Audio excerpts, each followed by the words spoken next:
کبھی بھی اللہ کے رسول نے کسی بھی دینی مسئلے پر کسی چیز کے تعین کے لیے زکوٰۃ کا مسئلہ رہا، حج کا مسئلہ رہا، مشورہ نہیں لیا آپ نے. آپ آرڈر جاری کرتے سوائے ایک قانون کے، ایک مسئلے کے، سوائے ایک مسئلے کے.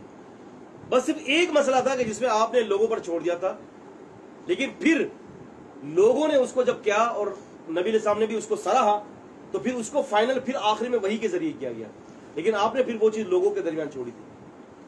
کوئی بتائے گا کیا ہے وہ؟ جنگ کا معاملہ تھا خیر. نا نا اللہ کے رسول نے یہ بھی ہے نا کہ کہا تھا کہ ہم یہاں پر انتظار کریں گے وہاں جا نا کر حملہ نا کریں. نا نا نا. ہاں عبد الواسع کچھ یاد ہے آپ کو؟ شیخ وہ بدر کے قیدیوں کو قتل نا کرنے کی- شیخ نا. حکم سے مطابقت رکھتا ہے.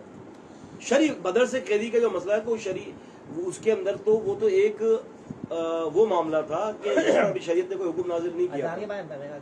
ہے؟ اذان کے بارے میں بتائیں. اذان کے بارے میں جزاک اللہ خیر. میں نے نیچے کلاس کے اندر ایک دفعہ ذکر کیا تھا جی ہاں مجھے یاد آ گیا. دل میں بولا ہے میں نے. اذان کے بارے میں. اذان کے بارے میں. اذان کے بارے میں اذان کے کلمہ اذان رائے کے ذریعے طے ہوئی تھی، لیکن بعد میں پھر شریعت نے اس کو فائنل کر دیا تھا. خواب میں کلمات نظر آئے تھے. جی ایک صحابی نے دیکھا تھا، پھر نبی پاک صلی اللہ علیہ وسلم نے اس کو اوکے کر دیا تھا. اچھا جی، تو ایک تو یہ ہو گیا اللہ آپ کا بھلا کرے، کسی فرشتے کا انسانی صورت میں آنا، جبریل امین کا اپنی اصلی صورت میں آنا. نبی کریم صلی اللہ علیہ وسلم نے کو اپنی اصلی صورت میں دیکھا تھا.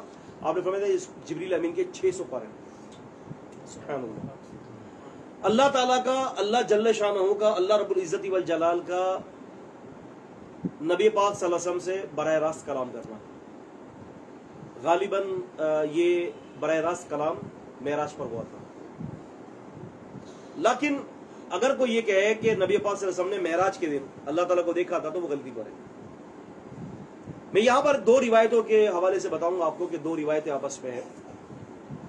سیدنا ابو ذر غفاری رضی اللہ تعالیٰ نے فرمایا تھا کہ اللہ کی قسم کہ آپ نے اپنے رب کو دیکھا ہے. آپ نے فرمایا تھا کہ ابو ذر رأیت نورا، میں نے نور کو دیکھا ہے. اور یہ تو ہے نا آیت اللہ نور السماوات والارض. یہ ہمارے اپنا کچھ مسئلے کے اندر اسپیشلسٹ بیٹھا ہے، یہ ان مسائل کے اندر بڑے لگے ہوئے ہوتے ہیں. سمجھ رہے ہو کہ نبی کریم صلی اللہ علیہ وسلم نے فرمایا کہ رأیت نورا، میں نے نور کو دیکھا ہے. پھر دوبارہ سوال ہوا کہ اے اللہ کی قسم آپ نے اللہ تعالیٰ کو دیکھا ہے، تو آپ نے فرمایا کہ اس کو کون دیکھ سکتا ہے. تو بظاہر کانٹرڈکشن ہے دونوں حدیثوں. تیسری حدیث اس کا فیصلہ کر دیتی ہے. تیسری حدیث یہ ہے، مسلم احمد کے اندر حدیث ہے، رسول اللہ صلی اللہ علیہ وسلم فرماتے ہیں کہ حجابہ نور، اللہ تعالیٰ کے جو حجاب ہے نا وہ بھی نور ہے. تو نبی علیہ السلام نے فرمایا کہ رأیت نورا سے مراد اللہ تعالیٰ کی ذات کریمہ نہیں ہے، رأیت نورا سے مراد میں نے اللہ کے حجاب کو دیکھا. تو اس سے پتہ چلا کہ اتنا قریب تو اللہ کے نبی گئے تھے کہ اللہ تعالیٰ کے حجاب کو دیکھا. ہزاروں 70,000 حجاب ہے اللہ پاک کے، اللہ پاک کو نہیں دیکھا نبی پاک صلی اللہ علیہ وسلم. سمجھ میں آیا تو نہیں دیکھ سکتا. نہیں آپ کو یاد نہیں موسیٰ علیہ السلام نے کہا تھا ربی ارینی، اللہ تعالیٰ میں آپ کو دیکھنا چاہتا ہوں. اللہ تعالیٰ نے کیا فرمایا تھا؟ لن ترانی، یہ کہا تھا نا لن ترانی، تم مجھے ہرگز نہیں دیکھ سکتا. فرمایا کہ ایک پہاڑ پہ دیکھ لے، اگر وہ برقرار رہ جاتا تو مجھے قریب دیکھ لے گا. لیکن جب پہاڑ کی طرف دیکھا تو وہ ریزہ ریزہ ہو گیا اور موسیٰ علیہ السلام گر پڑے، بے ہوش ہو گئے. ہاں پھر تعویل کی عادت پڑ جاتی ہے نا. اصل میں بتاتا ہوں آپ کو، یہاں آپ کو عزیز طالب علم ایک بڑی گر کی بات بتاتا ہوں. اکثر و بیشتر حدیثی مسائل کو، قرآن اور حدیثی مسائل جبکہ واضح ہوتے ہیں پھر بھی اس کے اندر ترچھی راہیں نکالنا وہ اس لیے ہوتا ہے کہ یا تو امام کو بچانا ہوتا ہے یا پھر مسلک کو بچانا ہوتا ہے. اگر یہ مسلک والے لوگ اگر یہ کہہ دیں کہ جی نبی پاک صلی اللہ علیہ وسلم بشر ہیں، نبی پاک صلی اللہ علیہ وسلم نے اللہ تعالیٰ کو نہیں دیکھا، نبی پاک صلی اللہ علیہ وسلم جو ہے وہ عالم الغیب نہیں ہے، نبی پاک صلی اللہ علیہ وسلم حاضر و ناظر نہیں ہے، نبی پاک صلی اللہ علیہ وسلم مشکل کشا نہیں ہے، تو یہ پوری ان کی مسلک کی عمارت دھڑم سے گر جائے گی، دکان بند ہو جائے گی. مختلف قسم کی شاپس A to Z، میں کہتا ہوں A to Z، یہ کتاب ان کی شاپس کا نام رکھا میں نے A to Z. سمرن کے اوپر مسجد ہے، اس میں باقاعدہ قرآن کے لے کے انہوں نے لکھ کے لگا رکھا ہے. جیسے وہ سورہ مائدہ کی 55 نمبر آئے تھے، ہاں وہ کیا آئے تھے، کیا ہے سورہ مائدہ کی 55ویں آیت نہیں ہے، سورہ مائدہ کی 15ویں آیت ہے. 55 نمبر آئے تھے لکھے ہوئے مفہوم کیا تھا؟ کہ اللہ اور اس کا رسول مددگار ہے. ہاں وہ ایک الگ آیت ہے. اصل میں اللہ اور اس کا رسول مددگار ہے, تو اگر آیت کا کانٹیکسٹ دیکھو نا تو وہ سامنے والے کو مخاطب کیا جا رہا ہے. وہ دیکھیں بدر کا نبی پاک صلی اللہ علیہ وسلم مددگار نہیں ہے کیا آپ کی؟ صحابہ کرام کے ایک دوسرے کی مدد نہیں کرتے تھے نبی پاک صلی اللہ علیہ وسلم؟ کوئی صحابی کو تقاضا لے کر تھا کہ نبی پاک صلی اللہ علیہ وسلم مدد نہیں کرتے تھے؟ اللہ تعالیٰ کا مددگار ہونا جو ہے وہ ما فوق الاسباب اور ما تحت الاسباب دونوں ہے, اور نبی پاک کا مددگار ہونا ما فوق الاسباب نہیں ہے, ما تحت الاسباب ہے. اس کو لوگ نہیں سمجھتے. آپ کو یاد ہے اپنا کہ ہم نے نیچے جو ہے نا عقیدہ توحید کورس کروایا تھا, یاد ہے کشف میں شروع میں ان کے جتنے بھی دلائل تھے ان سب کے دلائل کا لکھوایا تھا, لیکن طالبوں میں لکھا نہیں تھا. مددگار کا ہے بھی نہیں, وہ انما ولیکم اللہ, ولی کہتے ہیں دوست کو کہتے ہیں, مددگار کو بھی کہتے ہیں دوست, لیکن وہ آیت کے کانٹیکسٹ کے اوپر ہوتا ہے. جگہ بدر کا واقعہ چل رہا ہے اس میں ایسا ہی ہے. یہ جمعہ شب برات پر ہوگا انشاءاللہ الرحمن. کوئی بات نہیں, لوگ تو نہیں نکلیں گے نا. شیخ آخرت کے احوال کے حوالے سے حدیث دلالت کرتی ہے جی جنتیوں کو نبی اپنا اللہ پاک دیدار کروائیں گے. جی سوالات سے کس صورت میں ہوگا؟ اس کے پیرائے میں اگر یہ بات قیاس کی جائے تو اس بارے میں نہیں, بات یہ کہ دنیا کے اندر اللہ تعالیٰ کی رویت کو اللہ تعالیٰ نے کہا کہ کسی کے لیے جائز نہیں ہے. یہ تو آخرت نے الی ربہا ناظرہ, اللہ پاک فرماتا ہے قیامت کے دن سب اللہ تعالیٰ کے ایمان والے اللہ تعالیٰ کو دیکھیں گے. بات دنیا کی ہو رہی ہے, آخرت کی نہیں ہو رہی. دراصل معراج جو ہوا اس میں تو اجماع امت ہے ہاں کہ یہ سارے احوال جو تھے یہ عموم سے ہٹ کر تھے. ایسا ہی ہے, ٹھیک ہے جی, ایسا ہی ہے. آسمانوں پہ جانا جو گفتگو آپ کا سلسلے میں ان کی طرف منہ کر لیں ذرا کیمرے کا. حدیث کے حوالے سے جو آپ نے رہنمائی فرمائی ہاں تو وہ سب باتیں تو یہی بتاتی ہیں کہ یہ عموم نہیں تھا, یہ بے شک معراج جو ہے وہ ایک موضع کی رات تھی بے شک, لیکن مسئلہ یہ کہ موضع کے اندر نبی پاک صلی اللہ علیہ وسلم کا اللہ تعالیٰ کو دیکھنا دو بدو ہو کر تو دلیل کا تو تقاضا کرتی ہے نا یہ بات.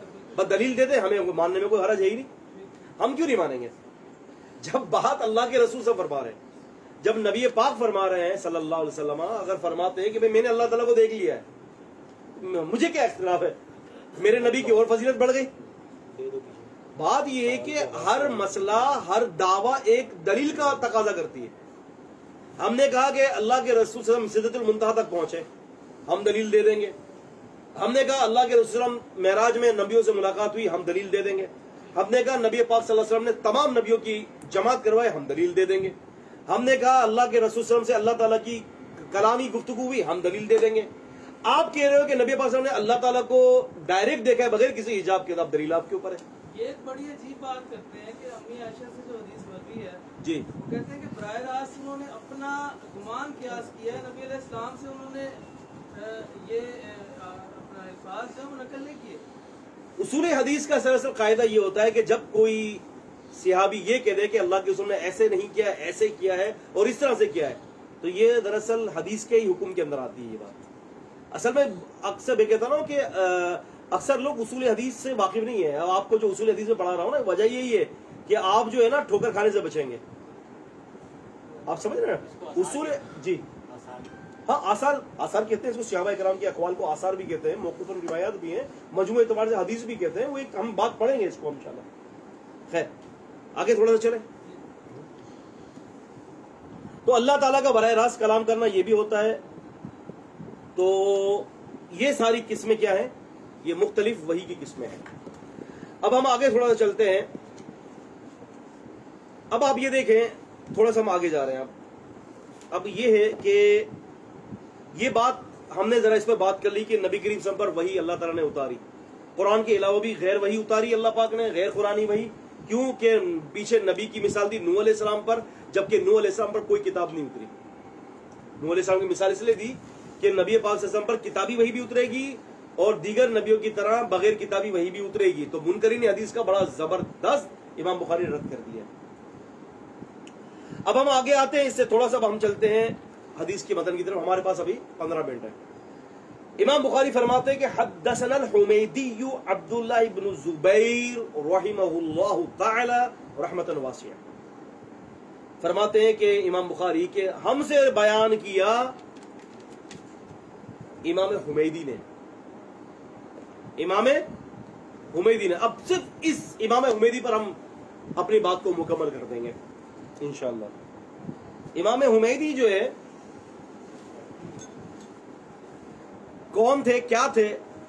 آپ یہ تو جانتے ہیں کہ اللہ کے رسول کی ایک حدیث ہے, آپ نے فرمایا کہ قدموا قریشا.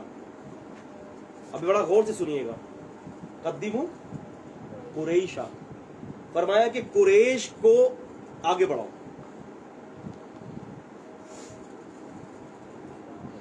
کیا حکم فرمایا؟ یعنی قریش کو فوقیت دو. قریش کے جو قبیلہ ہے نبی پاک, کیونکہ قرآن بھی قریش کی زبان میں اترا ہے, ٹھیک ہے. ان هذا القرآن انزل على سبعة احرف فاقرؤوا ما تيسر منه. قریشی زبان کے اندر, قریش کی زبان میں قرآن اللہ پاک نے اتارا. قریش کے لوگوں کو فضیلت حاصل ہے. اچھا آپ لوگ یہ بتائیں گے کہ سب سے پہلی وحی کہاں پر اتری نبی پر؟ کون سے شہر میں؟ مکہ. مکہ, مکہ میں اتری. کیا آپ بتائیں گے کہ نبی پاک صلی اللہ علیہ وسلم کا اس وقت کس بی بی سے نکاح ہوا تھا؟ خدیجہ رضی اللہ امی خدیجہ رضی اللہ عنہ سے. دو باتیں ہو گئی, ٹھیک ہے بھائی. مکہ میں پہلی وحی اتری اور گھر تھا امی خدیجہ کا. امام بخاری کی فقاہت پر بات کر رہا ہوں ابو, یہ آپ دیکھ لیجئے گا کہ ساری کتابوں سے الگ اصح الکتب بعد کتاب اللہ جو کہا گیا ہے کہ قرآن کے بعد سب سے صحیح ترین کتاب, یہ ایسے ہی امت نے نہیں کہا, اجماع اس پر. سبحان اللہ, اللہ اکبر. امام بخاری رحمہ اللہ نے حدیث کو سامنے رکھا کہ نبی اسلام فرماتے ہیں کہ جی قریش لوگوں کو آگے بڑھاؤ. تو امام بخاری نے کیا کیا, کہتے ہیں کہ پہلی وحی مکے میں اتری تو میں نے پہلا راوی جس کو چنا, جس سے میں حدیث لوں, وہ راوی جو مکے کا ہے. کون ہے؟ عبداللہ بن زبیر الحمیدی. پھر کہتے ہیں کہ پہلی وحی اتری جو جس گھر میں نبی پاک صلی اللہ علیہ وسلم رہتے تھے وہ تھا امی خدیجہ کا, اور نبی پاک صلی اللہ علیہ وسلم کو دلاسا دینے والی امی خدیجہ. امام بخاری رحمہ اللہ نے فرمایا کہ ایسا راوی لاؤں گا جو امی خدیجہ کے خاندان سے تعلق رکھتا ہو. عبداللہ بن زبیر الحمیدی مکی, عبداللہ بن زبیر الحمیدی قریشی, عبداللہ بن زبیر الحمیدی امی خدیجہ کے رشتہ دار.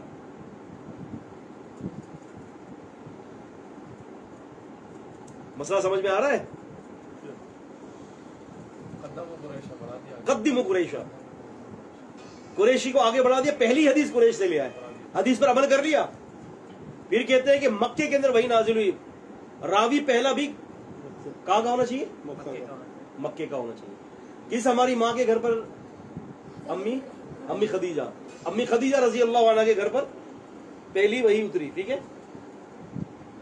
کیسا؟ اچھا پھر میں آپ کو یہاں پر ایک بڑی کمال کی بات بتاتا چلوں کہ بخاری شریف کی کتاب التوحید کی جو آخری حدیث ہے نا, کلیمتانی خفیفتانی حبیبتان الرحمن. اچھا یہ دین مکے سے, عرب سے پھیلتا پھیلتا کہاں چلا گیا؟ عجم چلا گیا.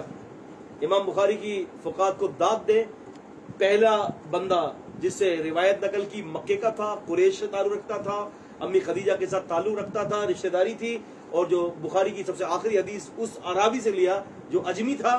امام بخاری کہنا چاہتے ہیں کہ یہ حدیث کی کتاب, یہ حدیث اللہ کے نبی کی مکے سے چلی اور پوری دنیا میں پھیل کے عجم تک چلی گئی. جی جی جی, ان کا نام کیا ہے؟ ان کا نام یاد نہیں آ رہا مجھے, بھول گیا, مطلب ذہن سے نکل گیا. اچھا جی, تو یہاں پر جو ہے حدثنا عبداللہ بن زبیر الحمیدی رحمہ اللہ, یہ تیسری جلد اٹھائے صحیح بخاری کی, ابھی دیکھ لیتے ہیں. یہ دیکھیے اوپر, ہاں یہ بالکل. لائیے میرے ہاتھ میں دیجیے.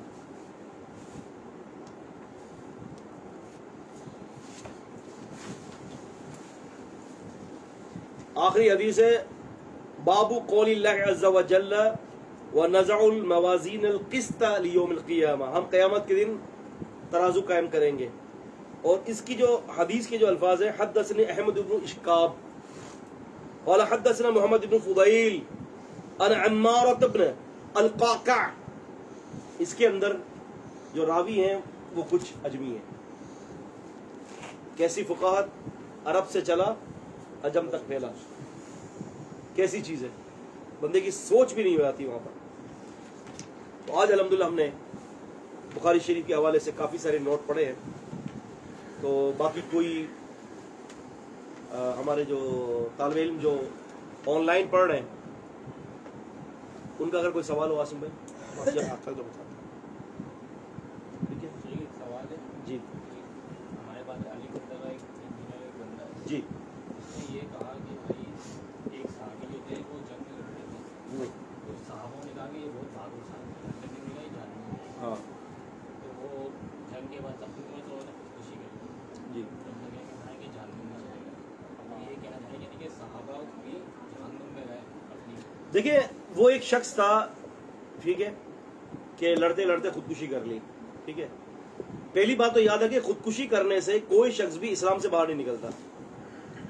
اور محمد علی مرزا یہ شاید سمجھتا ہو کہ صحابہ اکرام معصوم تھے تو صحابہ اکرام میں معصوم نہیں تھے. خطا تو ان سے بھی ہوئی ہے. ٹھیک ہے بھائی. تیسری بات یہ ہے کہ شیخ الاسلام ابن تیمیہ نے منہاج السنہ کے اندر صحابہ اکرام کے حوالے سے 3-4 باتیں لکھی ہیں. ایک بات تو یہ لکھی ہے کہ بھائی بات یہ ہے کہ ہمیں ان کے آپس کے اعمال کے حوالے سے کچھ بھی نکتہ چینی کرنے کی ضرورت نہیں ہے. ان کا معاملہ اللہ جانتا تھا. اور دوسری بات یہ کہ اللہ تعالیٰ غفور رحیم ہے اور ان کے معافی کا میدان بڑا وسیع ہے. ایک بات. دوسری بات یہ کہ یہ کون سا صحابی تھے, کس نے اس کو صحابی قرار دیا؟ کوئی معروف صحابی نہیں. لیکن صحابی کے جو ڈیفینیشن ہے اس کے اوپر تو پورا اترتے ہیں نا. ٹھیک ہے اصل میں بات یہ ہے کہ کچھ ایسے شادر و نادر واقعات آ جاتے ہیں ایک آدھا کہ کسی نے ایسا کام کر لیا تھے تو آخر وہ بشر نہ. لیکن مسئلہ یہ ہے کہ اس کے بارے میں سزا کا تعین بھی کر دیا گیا. لیکن میرا اور آپ کی ذمہ داری کیا ہے؟